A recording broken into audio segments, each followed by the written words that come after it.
What's up, everybody? Mike Mendoza here, Fast Real Estate Service. On the commute, again in Cleveland. It's going to be a hot one today. I think it's going to be like 90 degrees, end of September. So in Cleveland fashion, it's probably going to drop to 45 degrees in the next couple days, but we'll see. I think it's dropping at least into the 60s later on this week. So a lot of fluctuation in weather here in Cleveland, especially towards the fall. Now it's the fall, time is going by fast, so let's keep grinding. Time is never stopping, so, but to have that long-term mindset as well. Quick commute talk today on bonding of contractors and what kind of bonds, what are bonds, and what are the different types out there. And again, I'm not an attorney.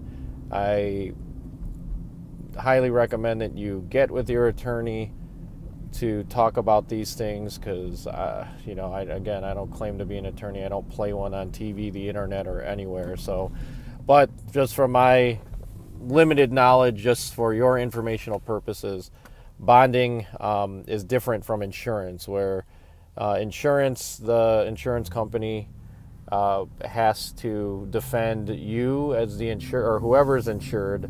They have an obligation to defend in court the insured, as opposed to a bond where whoever the bond protects they can make claim on it, but it's the person who purchased the bond's responsibility to defend the insurance company and themselves in court. So just a little nuance as far as what bonds are versus an insurance policy.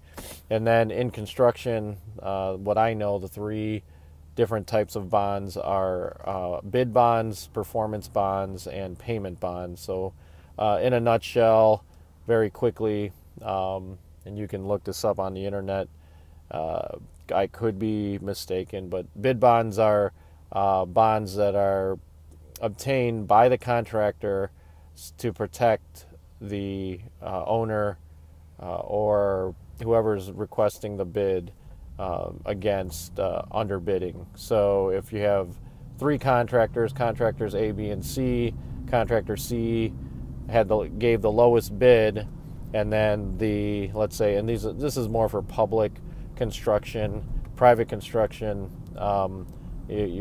you're not going to get any, it'll be rare that a contractor will agree to do that unless the job is substantial. But contractor C comes in the lowest, the owner, or let's say municipality that put out the request for proposal, accepts bid C because it's the lowest, and then later on company C says, oh gosh, we miscalculated on our bid, it's going to cost significantly more.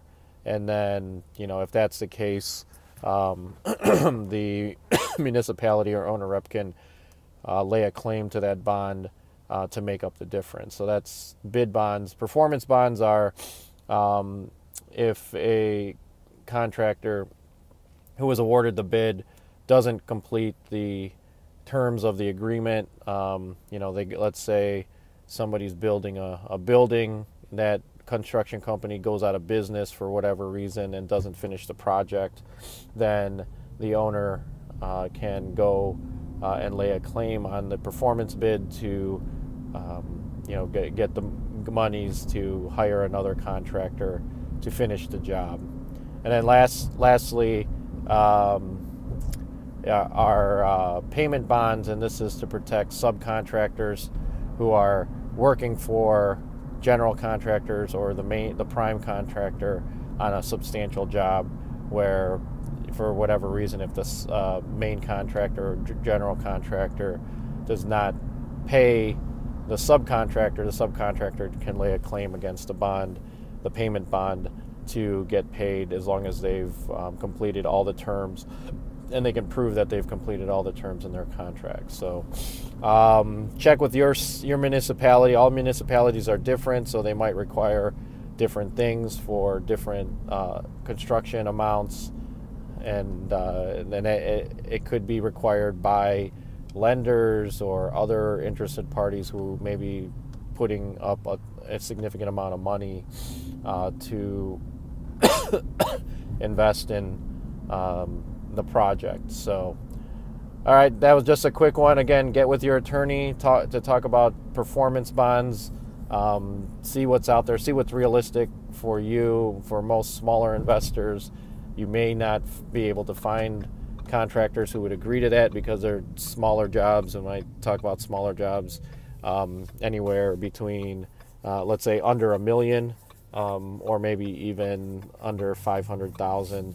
So even though your project might seem significant to you, because anything over 5,000 seems significant to any investor, you may not be able to find a contractor, or it might not be feasible for an insurance company or surety to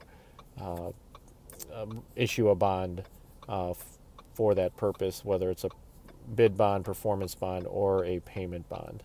So until next time, everybody, keep thinking, keep learning, but most importantly, just keep doing. We'll see you next time.